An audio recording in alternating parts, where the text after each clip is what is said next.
T-minus 10, 9, 8, 7, 6, 5, 3, 2, 1, 0, and liftoff of Space Shuttle Atlantis on a mission to build, resupply, and to do research on the International Space Station. Houston now controlling. Atlantis begins its penultimate journey to shore up the International Space Station. Atlantis now on the proper alignment for its 8.5-minute ride to orbit. 4.5 million pounds of hardware and humans taking aim on the International Outpost. Здравейте, приятели! Аз съм Айхан Инфая. Дори когато хората нямаха представа как работи нашата слънчева система, те гледаха небето и си мислиха какви ли тайни крият звездите. Днес имаме много снимки от космоса. Астронавти от цял свят са изпитвали усещането за безтегловност и сега знаем много повече за нашата вселена. Понякога в космоса се случват невероятни и необясними неща, за които ще ви разкажа днес в този видеоклип. Но първо, не забравяйте да се абонирате за канала ми и да кликнете върху камбанката, за да не пропускате новите ми видеа. Желая ви приятно гледане, приятели! Глас от космоса. Космосът привлича и плаши едновременно, така че само най-смелите хора стават астронавти. Ако по време на полета нещо се обърка и астронавтът загуби контакт с Земята, той ще бъде напълно сам и безпомощен в центъра на огромната вселена. Всички данни за космическите полети са максимално засекретени, но все пак понякога тази информация се разкрива и ние научаваме за невероятни събития, случили се с астронавтите. Понякога радиооператорите улавят странни сигнали от космоса. Така през 1963 година италианските радиолюбители братята Батиста са чули странен сигнал от околоземната орбита. Дешифрирането не е било никак лесно, но все пак са успели да го направят. Те са чули странен женски глас, говорила е на руски и е молила за помощ. И най-странното е, че е била напълно сама в космоса. Братята са предположили, че гласът принадлежи на съветска космонавтка, която най-вероятно се е загубила по време на полета и до космоса, по неизвестна причина. Може би не знаем всички имена на съветските астронавти, които са били в космоса. Представете ли си, ако това е бил таен експериментален полет на жената астронавт, който е бил крит от човечеството? Разбира се, че най-лесно е да се каже, че братята може би са измамили, за да привлекат внимание към себе си. Но има едно огромно но. Същият сигнал е бил чут и в Великобритания, в станцията Джодрилбенк. Въпреки факта, че този запис е публично достояние, никой не е коментирал официално и това дава повод за още повече слухове и шум около този случай. Дали да вярвате или не е дело на всеки един човек, но ние едва ли някой ден ще разберем каква е била истината.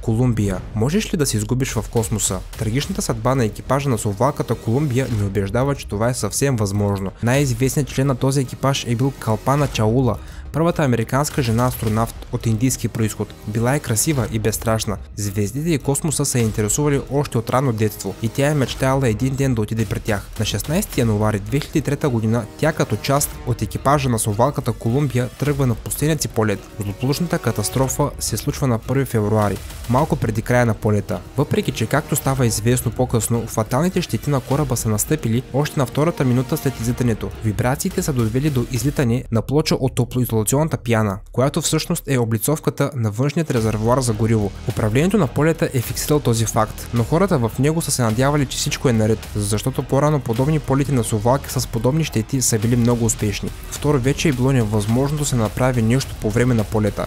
2 седмици след излитането на совалката тя се е запалила в небето и 7-те члена на екипажа вече е било невъзможно да бъдат спасени.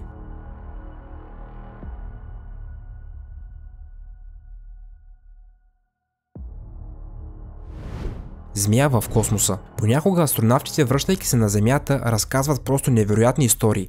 Например, бившият астронавт на НАСА Франклин Стори Мъсгрейв твърди, че е виждал странни същества в космоса по време на 2 от своите мисии. Приличали са на змии, дължината им е надхвърлила 2 метра и през цялото време са били огънати. Тези същества са следвали космически кораб, но не са му причинили никаква вреда. Мъсгрейв е разказал в едно от многото си интервюта през 1994 година, когато журналистът го е попитал какво според него са тези змии, той е предположил, предположил, че най-вероятно това са представители на извънземна цивилизация. Мъсгрейв подробно е разказал историята за този невероятен полет, но никой не е взел на сериозно казаните от него думи. Учените обясняват това като халюцинации, тъй като по време на пътуване в космоса често има изкривяване на зрителното възприятие и забавено мислене. Самият Мъсгрейв е сигурен, че е видял змии в космоса, но освен думи той не е предоставил никакви доказателства.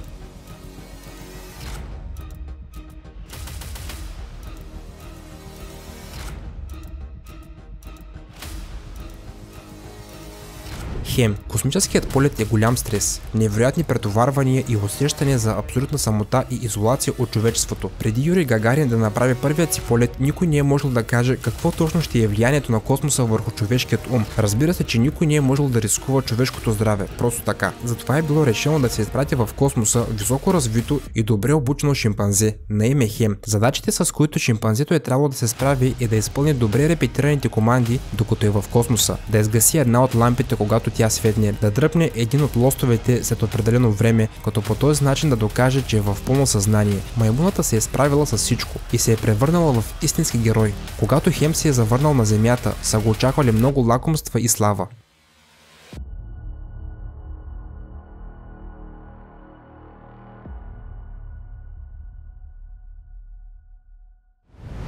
Фелисет. Полетът на Хем е бил много важен за науката, защото шимпанзето е доказало, че в космоса съзнанието не се губи и запазва условни рефлекси, но неговият подвиг не би бил възможен без многото други животни астронавти, които са били в космоса преди него и са показали, че полетът може да бъде безопасен за тяхното здраве. За съжаление, не всички животни са получили слава и лакомства след полета. Фелисет е първата котка, излетяла в космоса, но не е имала много късмет. Първо тя е трябвало да лети напълно неподготвена и необучена.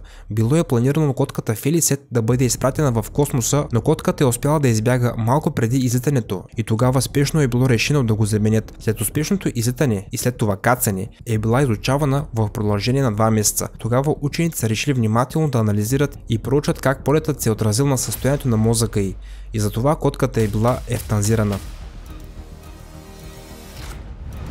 Космически звуци. Разбира се, че мнозина обвиняват НАСА в жестокост към животните. Малко вероятно е човек някога да стъпи на космоса. И все пак, без значение как се провеждат изследванията, никой до ден днешен не може да каже със сигурност как пребиваването в космоса влияе на мозъка на конкретен човек. Ако змиите, които Мъсгрейв е видял в космоса, ги наричат халюцинации, тогава е още по-сложно да се обясни историята на Ян Лиуей. Китай е изпратил първият си астронавт в космоса. Ян Лиуей с корабът Шинчжоу 5. Той е направил 14 кръга около орбита на Земята, след което е каснал в окръга на вътрешна Монголия. След кацането Ян е споделил на спасителите, че се чувства добре. Първият китайски астронавт е станал национален герой. 13 години след полета на Ян, той е направил сензационно изявление. В едно от интервютата, излъчени по централната телевизия на КНР, той е споделил, че по време на полета е чул рязко почукване, което се е появило внезапно и веднага е изчезнало. Той се е оплашил и е съобщил това на своите колеги. Първоначално е предположил, че звукът може да идва от космическият кораб, тъй като не е успял да види нищо извън кораба. След кацането му, екип от техници все пак са прегледали космическият кораб, но не са открили никакви неизправности. Никой не е успял да обясни тази случка. Кой знае, може би някой от представителите на извънземна цивилизация иска да изпрати съобщение към човечеството.